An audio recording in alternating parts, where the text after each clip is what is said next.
잠시 기도하고 하나님 말씀 나누겠습니다. 은혜가 많으신 하나님 감사함을 드립니다. 하나님의 은혜로 저희가 이 인생을 살고 있습니다. 하나님의 은혜로 이곳까지 왔습니다. 하나님 이곳에서 하나님의 은혜를 베풀어 주시고 저희들에게 들을 귀를 주시고 볼 수 있는 눈을 허락하여 주시옵소서. 하나님 말씀하시면 저희가 깨닫게 하시고 마음속 깊이 새길 수 있도록 도와주시며 그 말씀이 우리 삶의 등대가 되게 도와주옵소서. 예수님 이름으로 기도합니다. 아멘. 오늘은 감리교인의 그 간단한 생활 수칙 세 번째 시간입니다. 시작한 지가 한 달 정도 됐죠. 지난주에 양전사님 모셨고 한 주 브레이크 됐고 지금 한 4주 된 것 같아요. 여러분들이 감리교인이시라면 말해야 될 게 많지 않습니까? 뭐 창시자가 누군지, 어디서 시작했는지, 왜 이런 목적으로 시작했는지, 뭐 요한 에스 선생님은 누구시고, 영국에서 뭐 애플스에서 태어나셨고, 뭐 옥스퍼드 대학도 다니시고, 아버지는 이런 일을 하셨고, 동생 찰스 웨슬리는 찬송가를 막 정말 수천 곡을 쓸 정도로 유명하신 분이고, 감리교 교리도 알아야 되고, 신학도 알아야 되고, 참 복잡합니다. 여러분들을 제가 좀 삶을 좀 덜 복잡하게 해드리려고, 여러분들이 감리교인이라면 뭐 누가 감리교를 만들었는지, 감리교 신학은 뭐고, 교리는 뭔지 잘 말씀은 못하실지언정 이 세 가지 삶의 수칙만 잘 지키시면 여러분들은 굉장히 자랑스러운 나는 감리교인이다 라고 당당하게 누구에게나 말씀할 수 있습니다. 왜냐하면 그것이 우리 감리교가 지향하는 삶의 목표입니다. 그 첫 번째는 다음 페이지 한번 보시죠. 우리 복습 시간을 갖겠습니다. 이 첫 번째 단어가 뭘까요? 뭐요? 해를 가하지 말라. 그러니까 나쁜 일 하지 말라. Do no harm. 맞습니다. Do no harm. 해를 가하지 마라 남에게. 두 번째는 선을 행하라. 이건 뭔지 아세요? Do good. 예, 맞습니다. 선을 행하라. 선을 행하라. 오늘은 여기 세 가지가 있죠. 세 단어. 하나님과 사랑 안에 거하라. 맞습니까? 하나님과 뭐 믿음 안에 거하라 그런 거 아니에요? 하나님과 사랑 안에 거하라. Stay in love with God. 맞습니다. 우리 아가페 교회 성도님들은 제가 다 친절하게 답을 드려요. 끝에 가면 이렇게. 절대 저는 여러분들을 이렇게 속이지 않습니다. 절대. 해를 가하지 말라. 선을 행하라. 오늘 이제 마지막 주제로서 하나님과 사랑 안에 거하라. 오늘 가는 목표점은 이렇습니다. 이 세 가지의 어떠한 삶의 지향점은 이 우리 주변에 있는 세계를 바꿀 수 있는 저는 유일한 방법이라고 믿습니다. 오늘 세 번째 어떤 하나님께서 말씀하시는지 한번 들어보도록 하겠습니다. 다음 페이지 한번 주십시오. 이게 2016년도 우리 리오 올림픽 아시죠? 그 브라질 그 리오 올림픽 때 이제 마라톤 이제 처음 뛰는 장면이에요. 누가 우승인지 아십니까? 모르시죠? 저도 몰랐습니다. 찾아볼 때까지.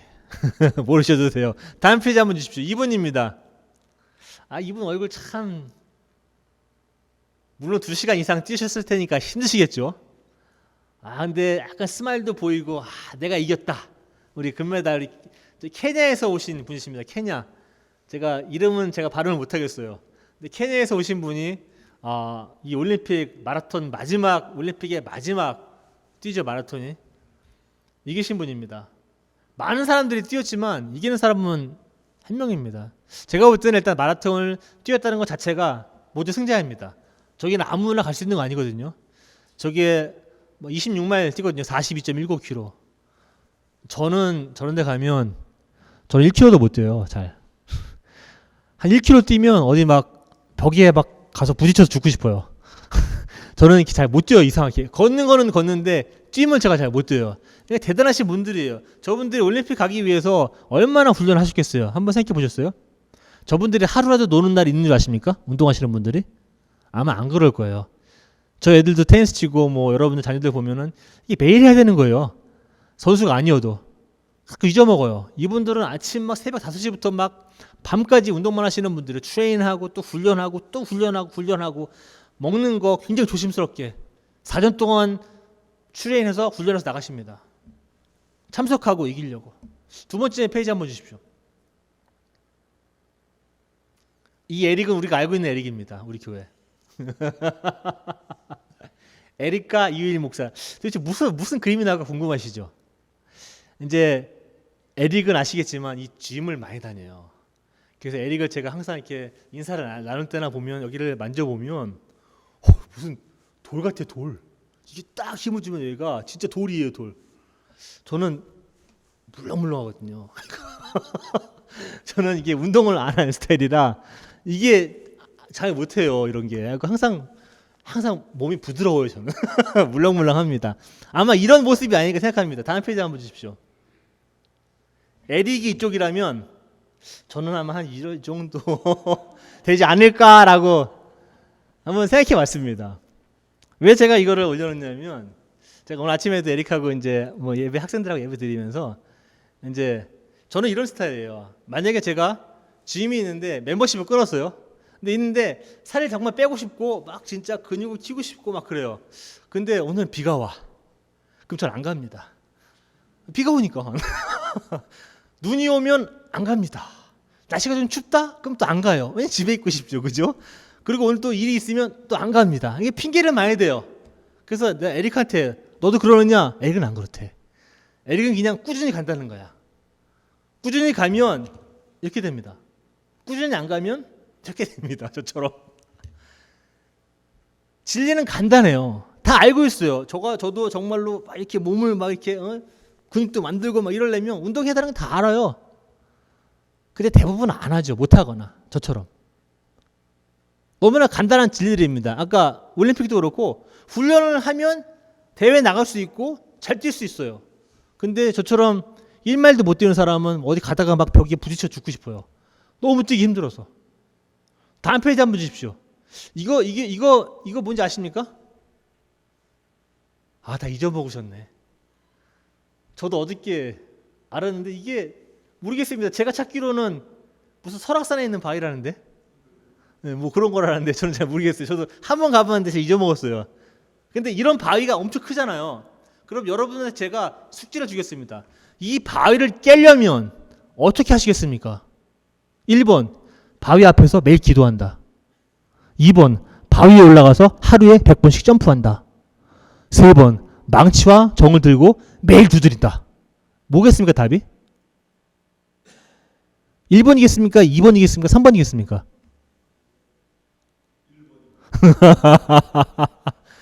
1번도 정답입니다. 근데 1번은 3번하고 같이 할 때 힘이 있습니다. 기도만 하면 저거 안 깨집니다. 망치와 이 정 같은 게 있어야 됩니다. 물론 사이즈는 더 커야 되겠죠. 뭐 장비가 있으면 장비도 갖고 오고 해야 됩니다. 저기 올라가서 맨날 점프한다고 저렇게 깨지겠습니까? 제 몸만 깨지지. 저 안 됩니다. 간단한 거예요. 진리는 굉장히 단순합니다. 저희도 감리교 오늘 생활수칙을 이야기하는데 굉장히 단순한 거예요. 해를 가하지 말아라. 선을 행하라. 오늘은 하나님과 사랑 안에 거하라. 어려운 거 있으십니까? 일단 이해하기는 바로는 제가 볼 때도 그렇게 어려운 건 없어요. 이건 무슨 어디 원자공학도 아니고 무슨 굉장히 고등 수학도 아니에요. 보면은 그렇게 어렵진 않아요. 근데 너무 쉬운데 너무 어려워요. 다음 페이지 한번 주십시오. 이렇게 우리가 육체적인 운동도 우리 몸에 많은 도움을 줍니다. 짐에 가거나 뛰거나 운동하거나 저는 주로 뭐 걷거나 숨 쉬는 것뿐이 많이 안 해요. 다른 건 잘 못합니다. 허리도 아파서 요즘에는 그 카로프랙터에서 준 거 있거든요. 모래주머니 10파운드 앞에다 차고 또 걸어야 돼요. 하루에 2번씩 저는. 그리고 등에 커브가 없다고 그래갖고서는 등에다 대고 또 이거 20분 하고 또 힙을 또 들어준다고 또 힙 밑에다 또 한 30분 누워 있고 이런 것뿐이 안 해요. 저는 운동을 하거나 그렇지는 않아요. 그냥 최소한 살아남기 위해서 그냥 운동을 하는데 육체적인 운동도 많은 다른 사람들에게는 엄청나게 많은 큰 도움을 줍니다. 오늘은 육체적 운동도 보지만 우리의 좀 영적인 운동은 우리가 무엇을 하고 있냐라는 측면에서 오늘 보려고 합니다. 그래서 의식, 우리가 얘기하는 의식인데 의식은 이 원래 감리교 처음에 생길 단어는 이거였어요. 이런 말, ordinance. ordinance는 여러분들 아시는 분도 계시고 모르시는 분도 계시겠지만 ordinance는 이 모든 미국 시에는 그 조례 뭐 이런 게 있어요. 주법도 있고 연방법도 있지만 각 도시마다 이 도시 법이 또 따로 있어요. 그걸 ordinance라고 그래요. 지켜야 되는 것들이죠. 우리 이 감리교에서는 ordinance라고 의식이라고 이걸 이야기하는데 의식에 잘 참여하라고 또 얘기해요. 그 의식은 뭐냐면 이런 거예요. 간단히 말씀드리면 오늘 여러분도 오신 것처럼 공중 예배에 참석하시고 성경 공부도 하시고 성경도 읽으시고 성경도 토론하시고 그리고 금식도 하시고 새벽에 일어나서 새벽 기도도 하시고 매일 묵상도 하시고 어려우면은 이제 다른 교인분들은 또 금요 철야 예배가 있으면 금요 철야 예배도 가고 구역 예배도 가고 자선 봉사 그런 행동도 하고 이런 거 다 말하는 거예요. 다 하는 것들입니다. 우리가 하는 것이에요. 이게 중요합니까? 우리 감리교 웨슬리 선생님은 이렇게 얘기했어요. 그것이 중요하다고 얘기합니다. 하나님과 예수 그리스도 안에 나타난 하나님과의 삶을 살아가는 데 있어서 필수적인 요건이다라고 얘기합니다. 필수적인 겁니다. 그런 것들이 여러분들을 구원해 줍니까? 구원 못합니다. 분명히 말씀드립니다. 구원은 오로지 하나님의 은혜로만 받습니다. 우리가 무슨 행위를 해서 구원받는 건 절대 아닙니다. 그거는 여러분들하고 다시도 관계를 보면 알아요. 저도 제 자녀들을 사랑합니다. 사랑하는 이유가 뭔지 아십니까? 우리 자녀들이 저한테 용돈을 줘서 사랑합니까? 아니면 자녀들이 저한테 공부를 잘해서 스트레이트 A를 딱 받아갖고 사랑합니까? 그러면 C 받으면 덜 사랑합니까? 우리 아들들 딸 와서 성적이 D를 받아와도 화는 나겠죠. 혼내기도 하고. 근데 제 사랑이 줄어들진 않습니다. 자녀들이기 때문에 그렇습니다. 하나님도 여러분 사랑하는데 여러분들이 기도를 많이 해서 헌금을 많이 해서 교회 생활을 오래 해서 금식을 많이 해서 성경을 많이 알아서 그런 거 아닙니다. 하나님은 그냥 여러분들이 하나님들의 자식이라 사랑하는 겁니다. 그 하나님과의 관계를 우리가 유지하고 보수하고 유지하고 변화시켜서 더 나은 방향으로 하나님과 좀 더 열매를 맺을 수 있는 그런 삶을 살기 위해서 우리는 의식이라는 것, 지금까지 말씀드린 어떠한 거룩한 습관들 이런 초점을 맞춥니다. 예수님과 오늘 베드로도 그러한 백그라운드 안에서 오늘 말씀을 한번 살펴보도록 하겠습니다. 다음 페이지 한번 주십시오. 이분은 제가 좋아하는 작가인데 조한 칠스터라고 이분은 그 성공회 하시는 분인데 이분이 책을 하나 쓰셨는데 이분은 생명이라는 단어를 어떻게 정의하시느냐. 생명이 뭐라고 어떻게 정의를 할 수 있다면 무엇이라고 생각하십니까? 생명. 참 어려운 거죠. 생물학적으로 생각하면은 우리 몸이 움직이고 세포가 움직이고 피가 돌고 숨을 쉬고 그러면 생명이겠죠. 이분은 생명은 이렇게 얘기합니다. 이 생이 우리가 살고 있는 이 생에서 우리가 갖고 있는 것은 생명뿐이 없다라고 얘기합니다. 그러면서 이렇게 말씀하십니다. 이분은 돈, 명예, 권력, 교육, 집, 자동차, 주식 이런 것들은 이 손가락 사이로 싹 스쳐간답니다. 그리고 어느 때는 없어지고 사라진다고 얘기합니다.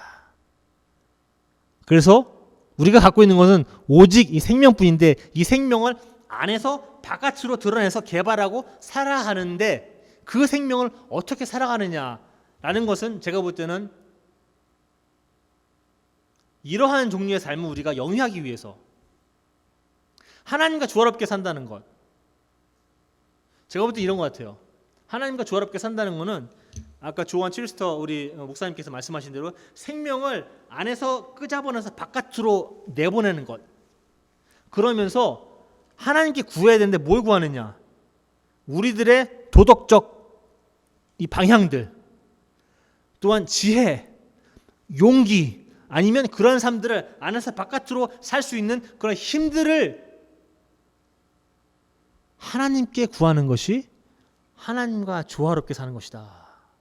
오늘 그 말씀 드립니다. 그래서 그런 걸 하려면 우리가 아까 말씀드린 대로 이 거룩한 습관들, 거룩한 버릇들, 뭐 신학적인 용어로는 spiritual discipline 얘기합니다. 아주 영적인 어떠한 훈련들. 근데 우리가 얘기하는 holy habits, 거룩한 습관들 여러분들이 좀 키우셔야 합니다. 다양한 경건의 모습들.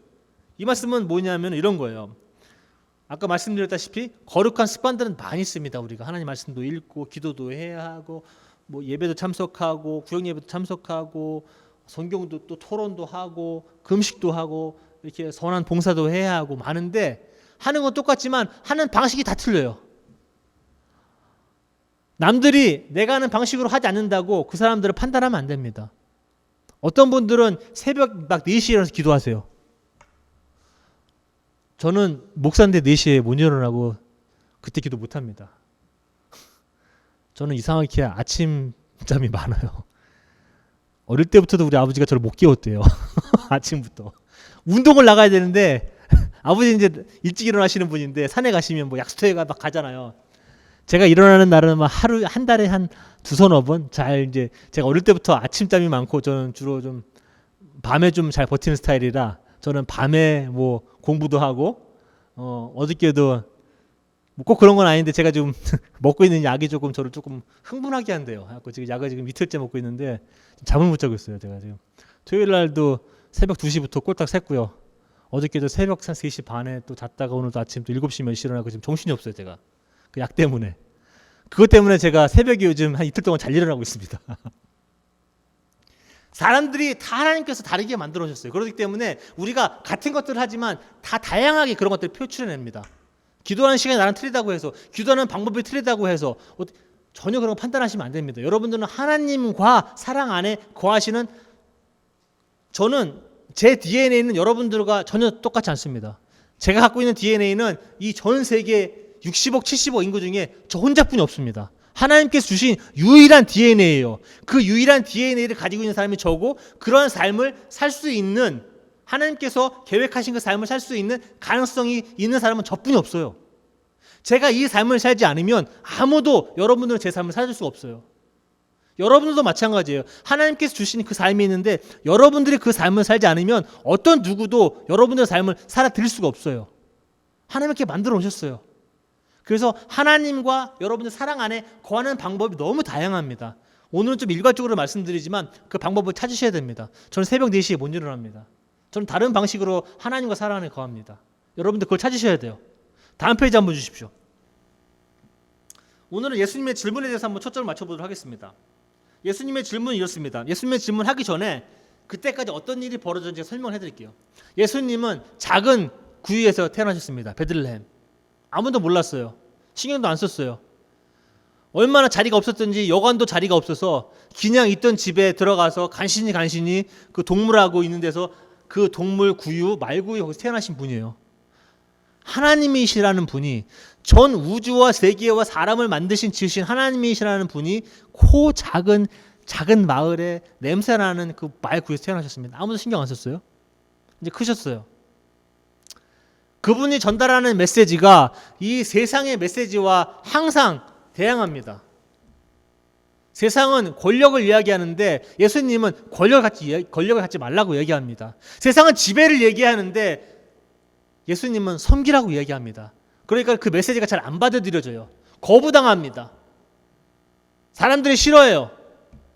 예수님 죽일 생각을 합니다. 나중에 예수님께서 십자가에 달려 돌아가시죠. 그리고 태어나셨어요. 그리고 다시 부활하셨죠. 사실상 이 메시지는 여러분들하고 저하고 듣고 있는데 참 감사한 일이에요. 예수님께서 그렇게 많이 말씀을 전하시고 설교 가르치시고 했는데 사실상 이 말씀을 듣는 사람은 많지 않아요. 21세기 오늘도. 바깥에 나와보시면 십자가 간판이 그렇게 많죠. 교회도 그렇게 많고 여기 양육교회도 그렇게 많고 미국 교회 말도 못하죠. 그렇게 많아요. 그렇게 많지만 사람들이 정말로 그 십자가의 의미를 알겠습니까? 성경은 이야기하기를 이렇게 합니다. 들을 귀 있는 사람은 들어라. 볼 수 있는 눈을 가진 사람은 보아라. 그러한 극소수의 사람들만 하나님의 메시지를 개인적으로 접하게 됩니다. 그런 분들이 여러분들이에요. 감사한 일이에요. 여러분들이 들을 귀가 있는 거예요. 하나님 주셔서. 볼 수 있는 눈도 주신 겁니다. 그러한 예수님께서 거부당하시고 메시지가 거부당하고 다른 사람한테 아무런 관심도 없으시고 십자가에 처형당하시고 그러하신 분이 나중에 베드로에게 물어보십니다. 베드로는 누군지 아시죠? 베드로는 그 닭이 울기 전에 네가 나를 3번 부인하리라 한 사람입니다. 그 예수님이 그 베드로에게 물어보십니다. 베드로야, 요한의 아들 시몬아, 네가 나를 사랑하느냐? 베드로는 정답을 얘기했습니다. 주님, 제가 주님 사랑하는 것을 주님이 아시지 않습니까? 내 양을 먹이라. 두 번째 질문하십니다. 요한의 아들 시몬아, 네가 다른 사람들보다 나를 더 사랑하느냐? 베드로가 다시 정확한 대답을 내놓습니다. 주님, 제가 주님 사랑하는 줄 주님이 아십니다. 내 양을 치라. 세 번째 예수님이 물어보십니다. 요한의 아들 시몬아, 네가 나를 사랑하느냐? 네가 나를 정말로 사랑하느냐? 베드로가 이번에는 한 번에 대답을 못합니다. 우리가 오늘 읽은 성경은 베드로가 울상이 됐다라고 이야기합니다. 다른 성경 보면 베드로의 마음이 아팠다라고 얘기합니다. 물론 베드로는 예수님을 배반한 기억이 있잖아요. 예수님을 베드로가 배반할 때 저기 어떻게 구석에 가서 조용조용 얘기한 게 아니에요. 사람들이 다 듣도록 얘기했어요. 나는 저 사람을 모릅니다. 나는 저 사람하고 같이 다닌 적이 없는 사람입니다. 나는 저 사람을 절대 모릅니다. 내가 안다고 얘기하면 내가 거짓을 이야기하고 있는 겁니다. 3번을 얘기한 사람입니다. 그래서 여러분들 많이 들으시기에 예수님께서 3번 얘기하신 거는 3번 물어보셔서 이제 그거를 이제 기억나게 하시고 저는 잘 그게 맞는지는 모르겠어요. 근데 제가 오늘 말씀드리는 거는 3번을 물어보셨다는 거는 예수님이 베드로에게 3번의 기회를 주셨다고 저는 생각합니다. 그 기회는 뭐냐 하면 네가 나를 사랑한다고 선포하라는 3번의 기회를 오늘 아침 주십니다. 베드로는 마음이 아팠지만 얘기합니다. 주님, 제가 주님 사랑하는 줄을 주님이 아십니다. 내 양을 먹여라. 여러분의 대답이 여러분과 하나님과의 삶의 어떠한 목표, 삶의 질 이런 것들을 나름대로 저는 평가하고 정의한다고 생각합니다. 우리는 이런 제자들도 많이 봤습니다. 권력과 손쉬운 해결책의 유혹. 이게 무슨 말이냐면은 만약에 이 질문을 베드로가 받지 않고 그 두 제자 기억나십니까? 두 제자가 와서 예수님께 얘기했죠. 예수님이 이제 영광 받으시고 내려오실 때, 왕으로 내려오실 때 한 명은 오른편에, 한 명은 왼편에 앉게 좀 자리 좀 만들어 주십시오. 기억나시죠? 그 얘기들. 만약에 그 두 제자에게 이 질문을 했다면 이런 답변이 나왔을지도 모르겠습니다. 네가 나를 사랑하느냐? 이 두 제자의 대답은 이렇게 됐을 수도 있겠습니다. 주님, 우리가 사랑합니다. 그러나 주님 오실 때 제가 좀 오른편에 앉으면 안 될까요? 주님 오실 때 제가 왼편에 좀 앉으면 안 될까요? 여러분들의 대답이 여러분들과 예수님과의 어떠한 관계를 가지고 있는지 정의를 해버립니다. 권력. 사람을 사랑을 해야 하는데 사랑이 쉽지 않습니다. 아시죠? 꼭 성경에서 안 배워도 알아요. 사랑이 정말 어렵다는 거. 모든 노래 가사에는 사랑이 들어가 있어요. 모든 드라마 보셔도 다 사랑이 있어요. 모든 책을 봐도 예술작품을 봐도 그 안에는 사랑도 있고 증오도 있고 아픔도 있고 불평등도 있고 불의도 있고 그렇게 많아요. 그러다 보니까 사람들이 사랑하는 것보다 이 권력을 갖기를 원합니다. 너무 힘드니까 권력으로 해결해 보려고. 하나님을 사랑하는 게 너무 어렵다 보니까 하나님처럼 되려고 그래요. 그래서 이런 질문을 받으면 하나님 사랑하는데 제가 좀 우편에 좀 앉으면 안 될까요? 왼편에 좀 앉으면 저 끝에 구석이라도 한번 앉으면 좋겠는데 사람 사는 게 너무 사람을 사랑하는 게 어렵다 보니까 그 사람을 지배하려고 합니다. 이 생명을 사랑하는 게 너무 어렵다 보니까 이 생명을 소유해 버리려고 합니다. 사랑 어렵습니다. 하나님과 사랑 안에 거하라.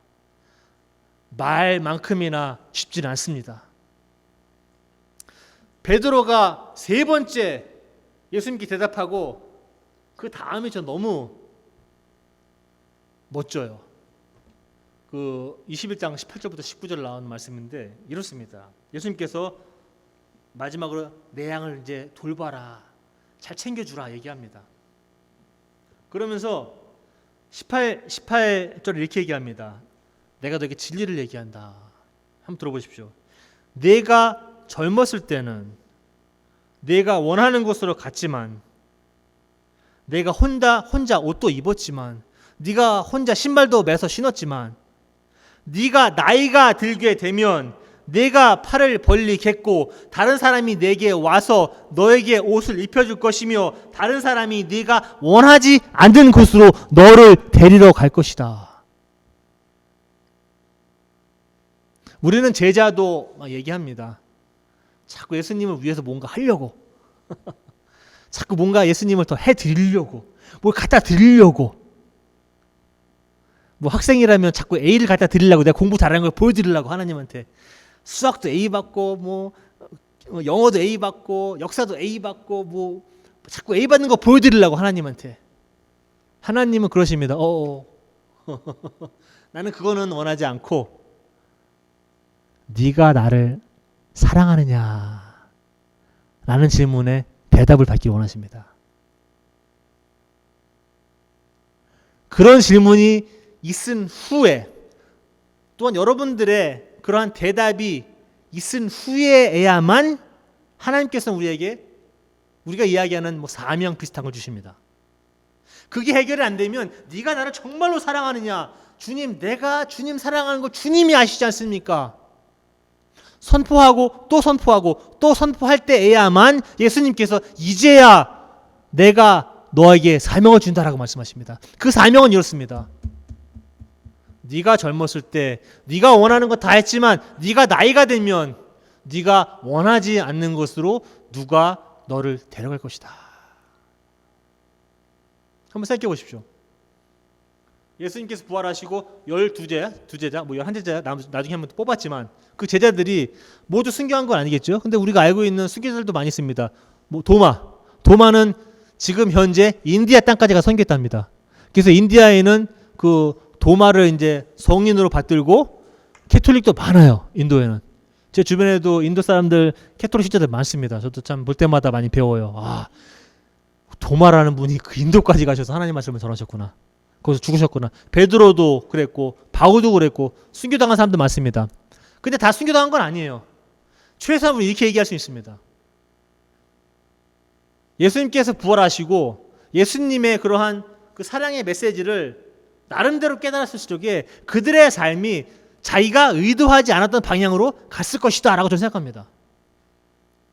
내가 원하는 길은 이거였는데 하나님을 알고 보니까 이 길이 아니라 하나님의 길을 가야 된다는 깨달은 사람들입니다. 어려운 길들, 모험적인 길들, 의도하지 않았던 장소로 예수님께서 초대라고 했지만 거의 밀어 넣으시는 것 같아요. 네가 나를 사랑한다고 얘기하는 순간, 네가 나와 사랑 안에 계속 거하는 순간, 나는 너를 네가 원하지 않는 장소로 내가 너를 밀어 넣는다. 그게 기독교의 삶입니다. 오늘 제가 예전에도 한번 좀 예를 한번 드렸을 텐데 이 기독교에서 가장 중요한 게 무엇이냐? 물론 예수님도 대답하셨습니다. 복음서에서. 왜냐하면 율법사가 와서 가장 커다란 계명이 도대체 뭡니까 예수님? 그 율법 학자가 물어보는 거예요. 그 랍비라는 사람들이. 그 유대교에서도 아주 훌륭하신 랍비 선생님께서 학생이 질문을 받았습니다. 선생님, 가장 중요한 계명이 뭡니까? 그 제가 예전에 한번 좀 우스꽝스러운 모습을 제가 보여드렸어요. 한번 이거 기억나세요? 이거?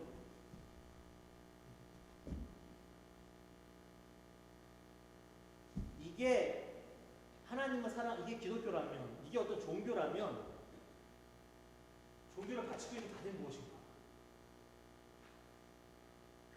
예수님께서 말씀하시기를 너는 하나님을 사랑하되 네 힘과 몸과 정성과 뜻을 다해 사랑하라. 이것이 가장 큰 계명이다. 그리고 그 다음은 네 이웃을 내 몸과 같이 사랑하라. 근데 사실 이웃을 내 몸과 같이 사랑하라는 것은 하나님을 사랑하게 되면 자연적으로 할 수밖에 없는 거예요. 하나님 안에 하나님과 사랑 안에 거하는 사람은 자연스럽게 행할 수 있는 행동들입니다. 하나님과 사랑 안에 거하는데 이웃 사랑하지 않는다? 이거 뭔가 잘못된 거예요. 뭔가 안 맞아요. 수식이.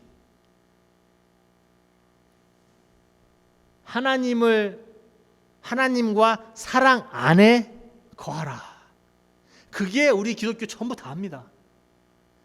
또 말씀드리지만 우리가 너무 복잡하게 이 신학 체계도 만들어 놓고 교리 체계도 만들어 놓고 이걸 아느냐 저걸 모르느냐 이것 때문에 싸우고 치고받고 싸우고 서로 미워하고 뭐 또 책 쓰고 뭐 서로 또 이야기하고 네가 맞네 내가 맞네. 우리가 다 계획해도 이루시는 분은 하나님이십니다. 기쁜 소식. 제가 볼 때 베드로는 실패자였습니다. 나름대로. 뭐 저도 그 중에 한 사람이지만 항상 실수 안 하시는 분 계십니까 여기? 저 오늘 학생들한테도 제가 오늘 좀 고백을 했는데 제가 실수를 살면서 많이 하죠. 많이 하죠. 우리 정부 실수합니까? 실수 많이 하죠. 우리가 볼 때. 다 여기 사람들을 정상적으로 국회의원 뽑아놔서 워싱턴 DC로만 보내면 이 사람들이 생각을 못해. 그 캐피럴 힐에만 가면 항상 엉뚱한 데 투표하고 막 안 그렇습니까?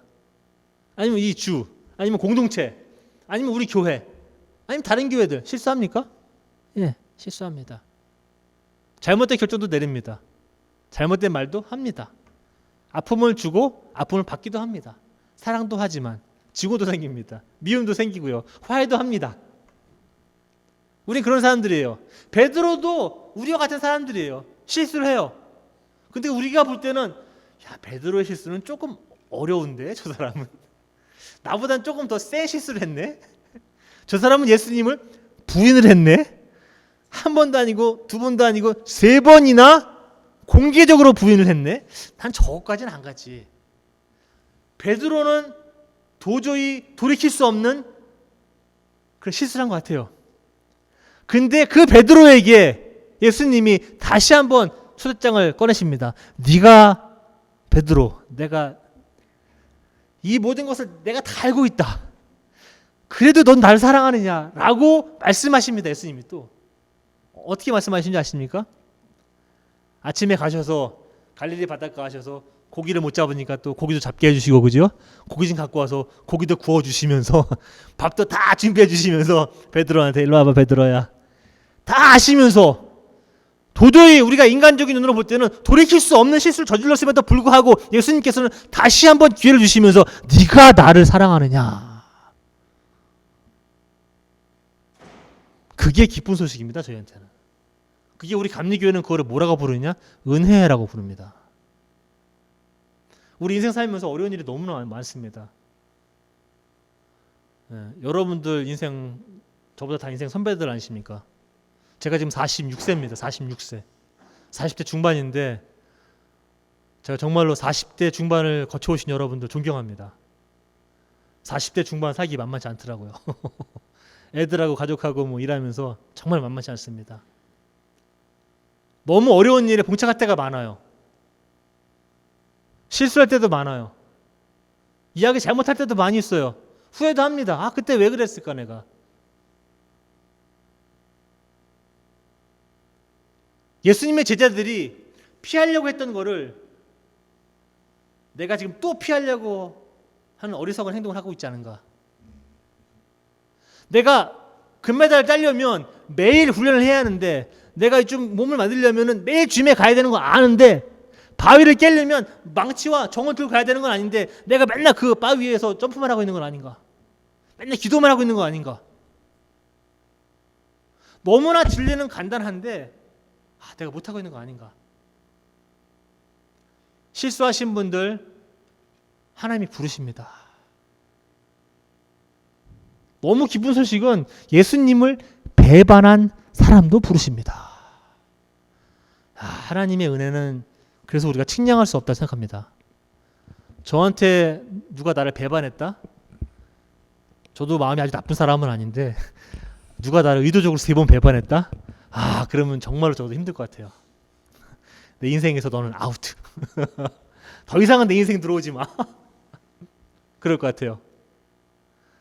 예수님은 오늘 또 한 번 저희들에게 말씀해 주십니다. 그런 사람들에게도 너는 나를 사랑하느냐? 3번 물으시고 3번 다시 한번 스스로 선포하게 하십니다. 네 주님, 제가 주님을 사랑합니다.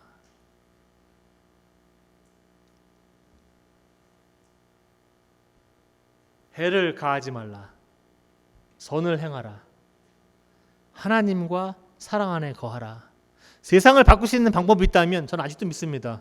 정치도 아니고 정치가도 아니고 유명한 경제학자도 아니고 역사학자도 아니고 무슨 예술가도 아니고 음악가도 아닙니다. 어떤 사성장군도 아닙니다.